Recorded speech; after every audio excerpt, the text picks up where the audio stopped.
సంవత్సరాల తరబడి ఎన్ని మందులు వాడినా మీ మోకాల నొప్పులు తగ్గట్లేదా? ప్రాణ పెయిన్ క్లినిక్ లో అత్యాధునిక చికిత్స. హలో రామ్ గారు. హాయ్ నారాజు. ఒక మనిషి తనని తాను ప్రశాంతంగా ఉంచుకోవాలి అని అంటే స్టేట్ ఆఫ్ మెంటాలిటీలో ఎటువంటి టూల్స్ అండ్ టెక్నిక్స్ని డెవలప్ చేసుకోవాల్సినటువంటి అవసరం ఉంది.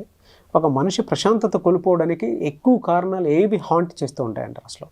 నారాజు, ప్రశాంతత అన్నది మనం సాధించుకోవాలే తప్ప ఈ సమాజం కానీ ఈ జీవితం కానీ మన దాకా ప్రశాంతత దానంతట అదే రాదు.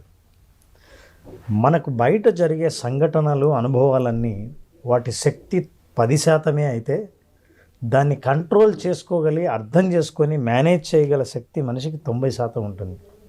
ప్రశాంతంగా ఎవరుండాలంటే 90% బయట పరిస్థితులే కారణం, నన్ను నేను ప్రశాంతంగా ఉంచుకోవడానికి నా దగ్గర 10% ఉంది అని ఎవరైతే నమ్ముతారో వాళ్ళు ప్రశాంతంగా ఉండలేరు.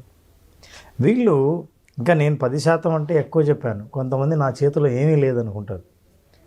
సో ఏ పరిస్థితి అయినా తన చెయ్యి దాటిపోతుందని, నేనేమి చేయలేకపోతున్నానని, నిర్ణయాలు ఏది తీసుకోలేకపోతున్నానని, నేను ఏదైనా చేద్దాం అనుకుంటే అవి నాకు అనుకూలంగా పనులు జరగట్లేదని, మనుషుల్ని నమ్మేటప్పుడు ఎవరిని నమ్మాలో తెలియక ఎప్పుడు అనుమానంతో ఉండి తన మీద తనకే సెల్ఫ్ డౌట్తో ఉండి ఉన్న వీళ్ళెవ్వరూ ప్రశాంతత సాధించలేరు. ప్రశాంతత పోవడానికి ఇంకా ప్రధాన కారణం ఏంటంటే తన ఆలోచనలు భవిష్యత్తులో కానీ గతంలో కానీ ఎప్పుడు ప్రయాణిస్తూ ఉంటాయి.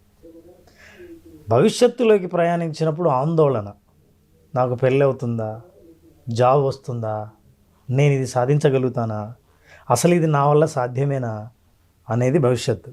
గతం, అలా ఎందుకు జరిగింది, అనవసరంగా ఆ అమ్మాయిని ఎందుకు ప్రేమించాను, అప్పుడు నేను ఈ నిర్ణయం తీసుకోకుండా ఉంటే బాగుండేదే, అక్కడికి ఎందుకు వెళ్ళాను, గతం. ఇది ఒత్తిడిని తెస్తుంది. ఎప్పుడైతే మనసు భవిష్యత్తులోకి గతంలోకి ఎక్కడ ప్రయాణించినా భవిష్యత్తులో అయితే ఆందోళన, గతంలో అయితే ఒత్తిడి ఉండి వర్తమానంలో జీవించడం మాత్రం మర్చిపోయిన వాళ్ళు ప్రశాంతంగా ఉండలేరు. మనిషి జీవితం అన్నాక ఎన్నో సంఘటనలు, ఎన్నో అనుభవాలు, ఎన్నో ఆలోచనలు వస్తూనే ఉంటాయి. ఈ ఆలోచనలన్నీ మేఘాలు ఎలా వచ్చిపోతుంటాయో అలాంటివి. మనం ఆకాశంలోకి చూస్తే మేఘాలు ఒక్కొక్కసారి ఒక్కొక్క షేప్లో కనిపిస్తాయి. అరే, పక్షి ఉన్నట్టే ఉందే, ఏదో జంతువు రూపంలోనే ఉందే మేఘాలని అని పక్కవాడికి చెప్పి ఇలా చూడు అని చూసేలోగా రూపం మార్చుకుంటుంది. అలా రూపం మారిపోతూ ఉంటుంది. మన ఆలోచనలు కూడా మనం ఆగి ఆలోచించినప్పుడు ఈ ఆలోచన అంటే నెగిటివ్గా ఉంది, నాకు నెగిటివ్ థాట్స్ వస్తున్నాయే అని ప్రశాంతత కోల్పోయిన వ్యక్తి అర్థం చేసుకోలేని నిజం ఏంటంటే ఇవి పాసింగ్ క్లౌడ్స్, ఇవి ఆకాశంలో కదిలే మేఘాలు లాంటివే తప్ప ఇవి ఎప్పుడూ ఉండవు.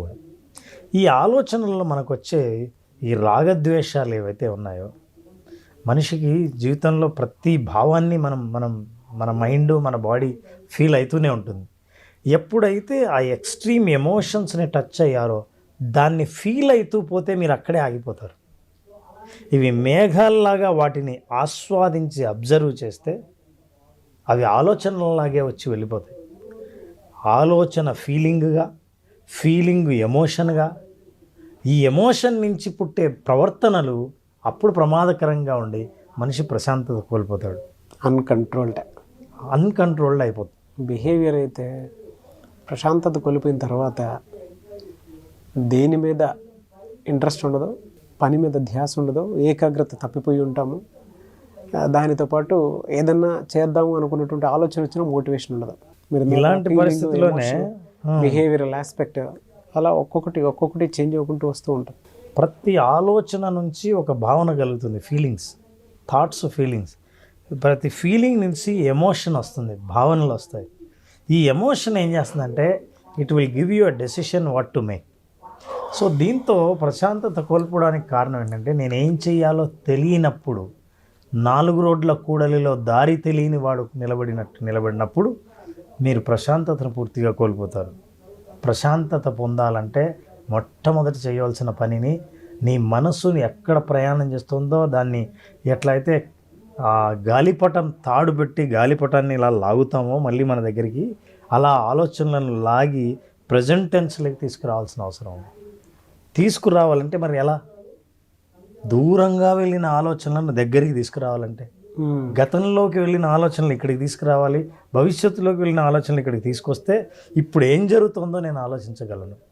లేకపోతే భవిష్యత్తులో ఇంకా రాని రోజులకు సంబంధించి భయపడ్డం, గతంలో అయిపోయిన రోజుల గురించి బాధపడడం ఎక్కువ జరుగుతుంది.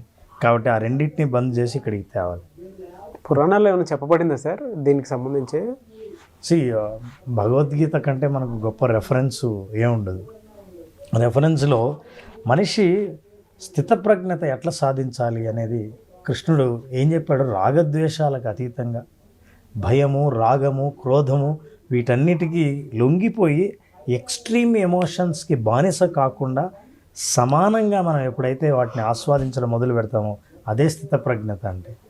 ఒక్కోసారి ప్రశాంతత సాధించడానికి స్థితప్రజ్ఞతంత స్థాయి వైపు వెళ్ళాల్సిన అవసరం లేకపోయినా అసలు ఇమ్మీడియట్గా మీరు ప్రశాంతత ఎలా సాధిస్తారు?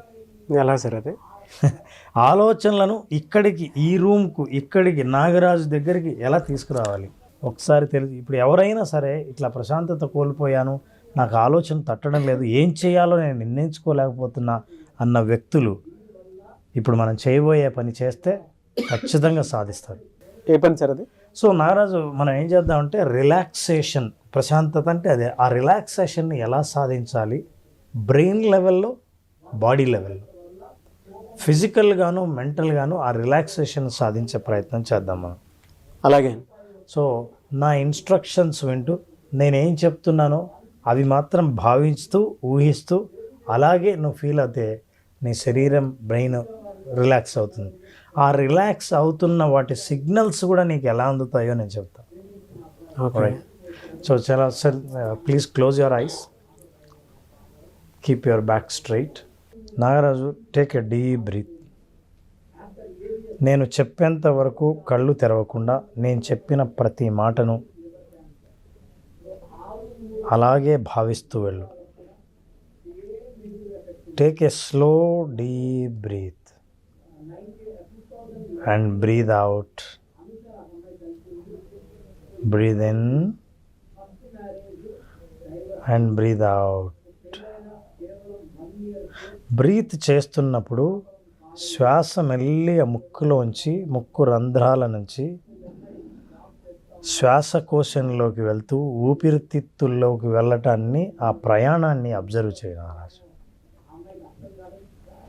అలాగే ఊపిరి బయటికి వదులుతున్నప్పుడు ఊపిరితిత్తుల నుంచి అది ఎలా ప్రయాణిస్తుందో ముక్కు ద్వారా బయటికి వెళ్ళడం గమనించు. రిలాక్స్. నీ శరీరం మొత్తం పూర్తిగా విశ్రాంతి దశలో ఉంది. శరీరంలోని ప్రతి కండరంలోని ప్రతి కణం సంపూర్ణంగా విశ్రాంతి తీసుకుంటోంది. తల, ముఖం, మెడభాగం, భుజాలు, ఛాతీ, చేతులు, మోచేతులు, అరచేతులు, నడుము భాగం, పొట్ట భాగం, ఒక్కో కండరాలు నేను చెప్తున్నప్పుడు ఆ భాగాన్ని ఊహిస్తూ, భావిస్తూ మెల్లిగా తొడలు, మోకాళ్ళు, పిక్కలు, అరికాళ్ళు, ప్రతి కండరం ఎటువంటి ఒత్తిడి లేకుండా పూర్తి విశ్రాంతి తీసుకుంటోంది. శరీరం బాగా బరువెక్కితే కదలలేని స్థితిలో, కదిలించని లేని స్థితిలో సంపూర్ణంగా ఎలా విశ్రాంతి తీసుకుంటావో ఆలోచించు. ఆ విశ్రాంతి స్థితిలో ఉన్నావు. ఇమాజిన్, ఈ దశలో శరీరం మెల్లిగా స్పందిస్తోంది. అతి చిన్న ప్రకంపనలు అరచేతుల్లో రావటం గమనించవచ్చు.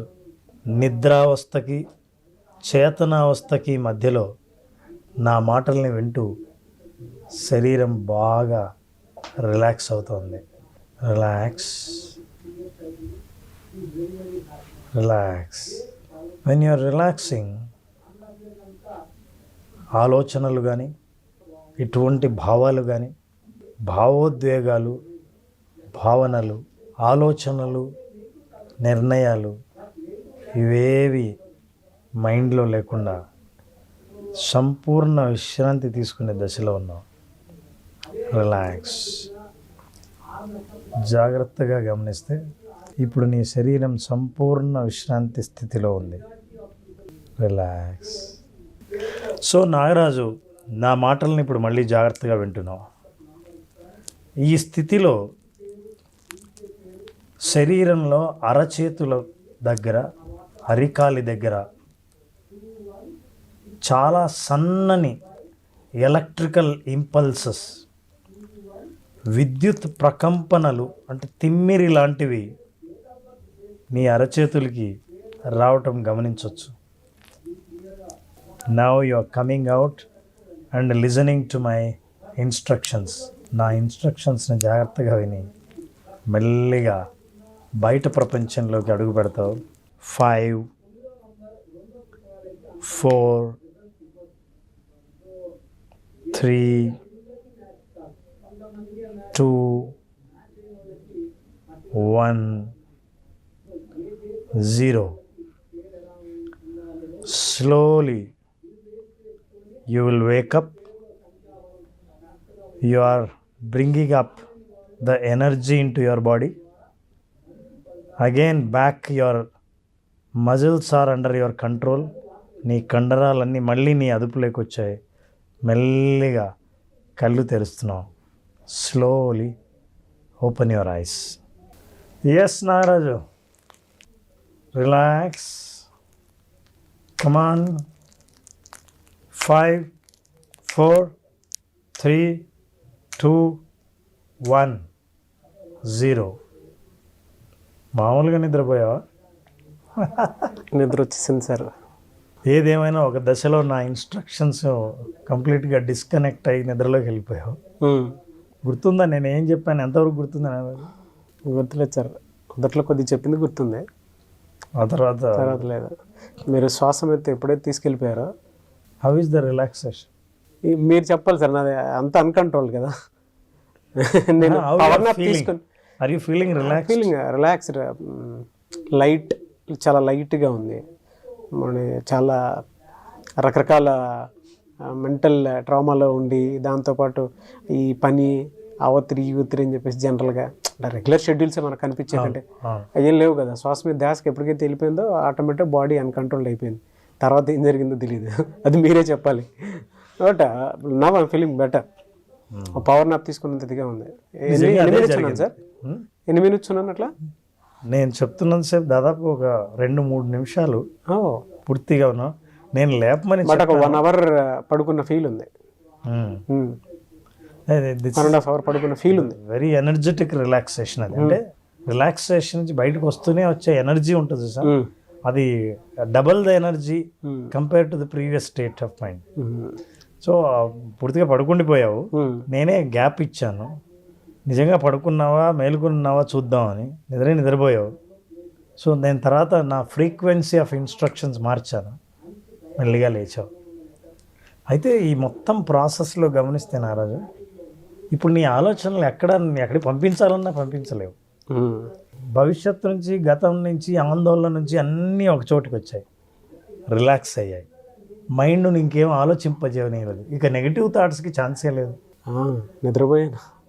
ప్రశాంతత అంటే బ్రెయిన్ లెవెల్లో, బాడీ లెవెల్లో ఎప్పుడు సాధిస్తావో అప్పుడు ప్రశాంతత.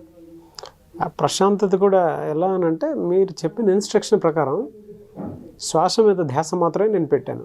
తర్వాత ఏం జరిగిందో తెలియదు. మెల్లిగా అంటే నువ్వు స్లోగా రిలాక్స్ అయ్యావు. సబ్ కాన్షియస్ మైండ్ కొన్ని ఇన్స్ట్రక్షన్స్ వరకు తీసుకుంది. నువ్వు ఎక్కడ కంట్రోల్ పూర్తి పోయిందో అర్థమైంది నాకు. But still I wanted to test, నిజంగా మేలుకున్నావు నిద్రపోయావు అన్నది నాకు అర్థమైంది. Now you are out of completely connection అని. ఆ తర్వాత నేను మార్చి చెప్పిన తర్వాత నువ్వు నిద్రలేచావు. కానీ ఈ ప్రయోగంలో మనం అర్థం చేసుకోవాల్సింది ఏంటంటే, మనమే రిలాక్స్డ్ స్టేట్, ప్రశాంత స్థితి, విశ్రాంత స్థితిని ఎలా పొందొచ్చు అని అనుకుంటే, it is a self hypnosis, self relaxation therapy.